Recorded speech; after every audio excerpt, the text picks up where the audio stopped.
What is the Arctic Infrastructure Fund, and why should every Canadian, Indigenous and non-Indigenous, know about the potential and how this is going to feed into Canada's future in the North? In this podcast, I get into this $1 billion fund, which is going to help build and expand the most important dual-use transportation infrastructure in the Arctic. Welcome to the Hazardscape podcast, where we discuss Indigenous emergency management as our small contribution to enhancing Indigenous community public safety in our efforts to reconcile the relationship between the Crown and all nations. So the reason that I'm digging into this fund is because we're starting to see the development of it unfold, right? And so in a previous podcast, I reported on the Grays Bay Road and Port, which is going to connect the Arctic to the rest of Canada through a port, potential military base there. I think they're still talking about it with D&D, and a joined small craft harbor. But there's another port that I want to talk about, and it's a deep sea port. And it's in Qikiqtarjuaq. Yeah, did I get that right? Qikiqtarjuaq in Nunavut. And where, if you don't know where it is, it's, if you just basically went straight north from Newfoundland, Labrador, it's like steps away from Greenland. It's on almost the very most eastern portion of Canada, right up in the Arctic. And they are planning for a deep sea port there. And this is absolutely amazing news. And to see the fact that this fund is going to, cause not only the local community there, but the rest of those in the area in the Arctic to have a chance at this, especially around the idea of dual use transportation and infrastructure and technology. And I'll get into that in just a minute. But really, this project is access to marine infrastructure, which is going to impact, every person, business, and the industry in Nunavut, because Nunavut and the Arctic as a whole is really lacking marine infrastructure, and it's limits their ability to access food, fresh food, resources, building materials, right? It limits their ability to contribute to economic wealth, Arctic sovereignty, and protect Nunavut's culture and their social fabric and capital up there. So the hamlet of Qikiqtarjuaq, if I'm still getting that right, I hope so, bear with me. I know they've been actively advocating for this deep sea port for, years and years, and it's going to help northern marine traffic and corridors, especially in the Northwest Passage, as it starts to open up due to sea ice melt. And this is also going to increase safety. So just like the Grays Bay Port, we're going to see more vessel safety and services through the Coast Guard, search and rescue, right? It's going to allow, because of that reduced risk of being on the water, more fishing, tourism, and even trade industries. So, really excited about this being built and actually seeing it get built within my lifetime. Because if you look at where Grays Bay is in Nunavut, which is, again, basically, it's kind of straight up from the Northwest Territories, the Northwest Passage is, melting.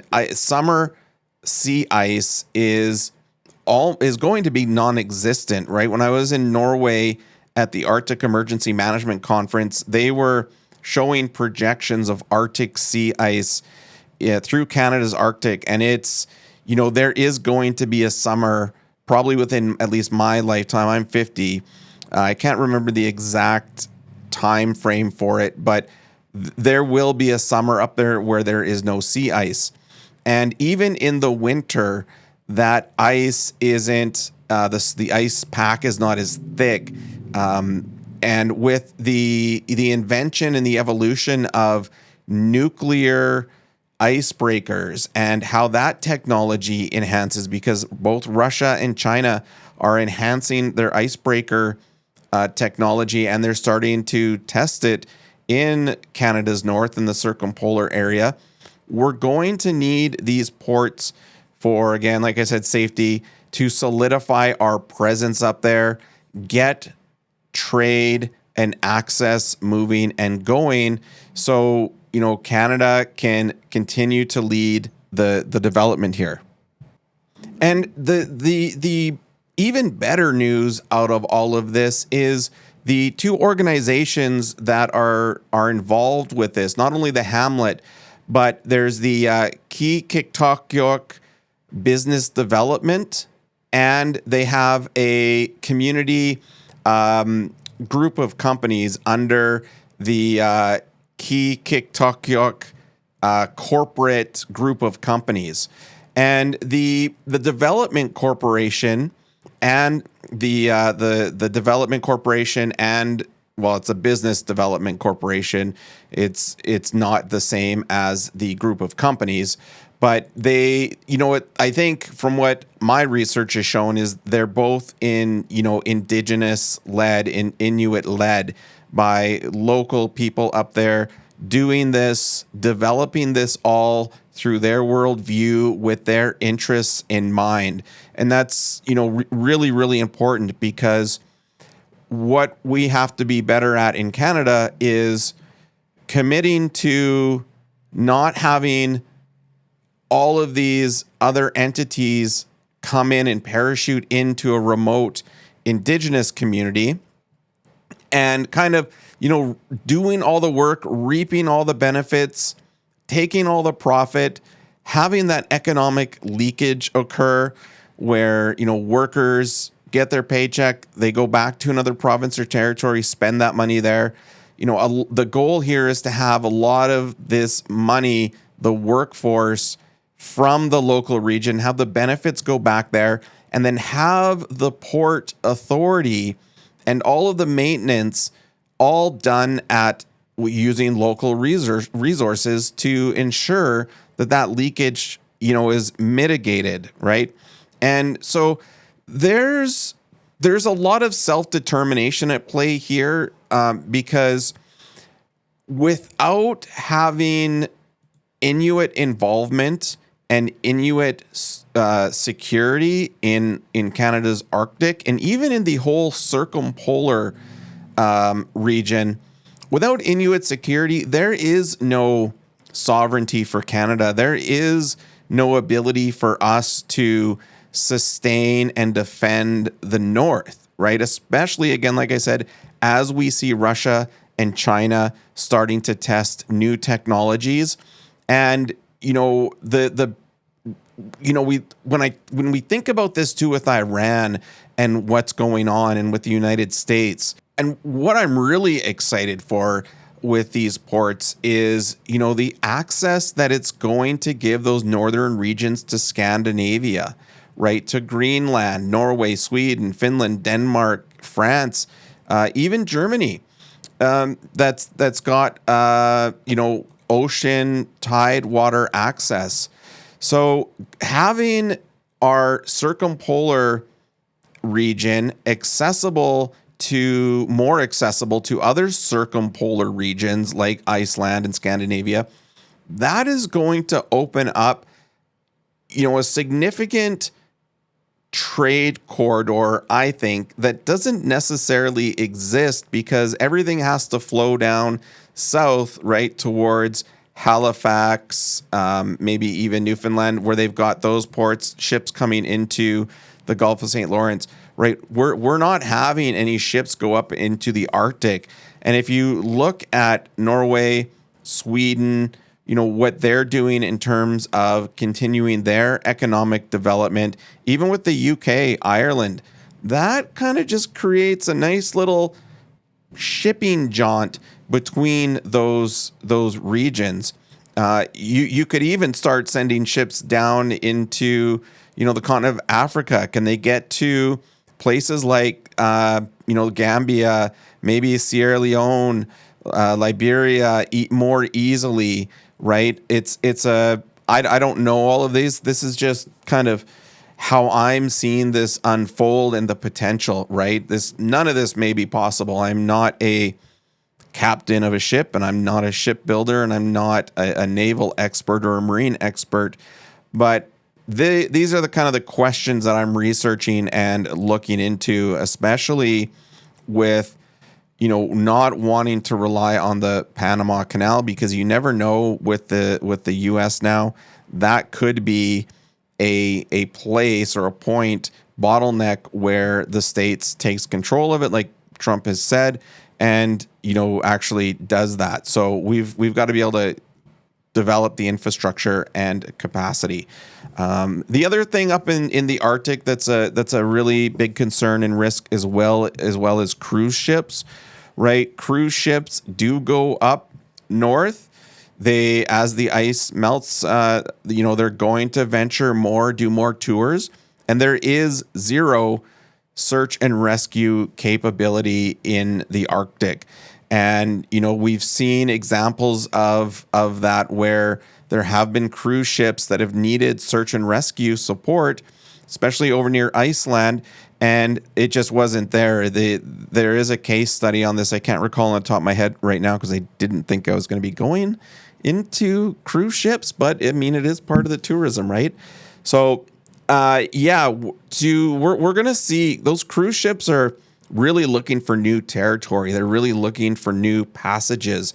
And if we can at least make it safe for them, and I think take the advantage, and I'm not saying any of these ports are going to be used to dock cruise ships, but it's more of the safety side of things. Because really the cruise ship industry, they have to do a better job of working with remote communities, especially indigenous, because they like to just basically park in some areas, let people off onto indigenous lands without any permission, and then people trample all over. There's going to have to be some augmented work done with that industry to say, hey, look, you can't just bust into our port and park and let your people off, your guests off.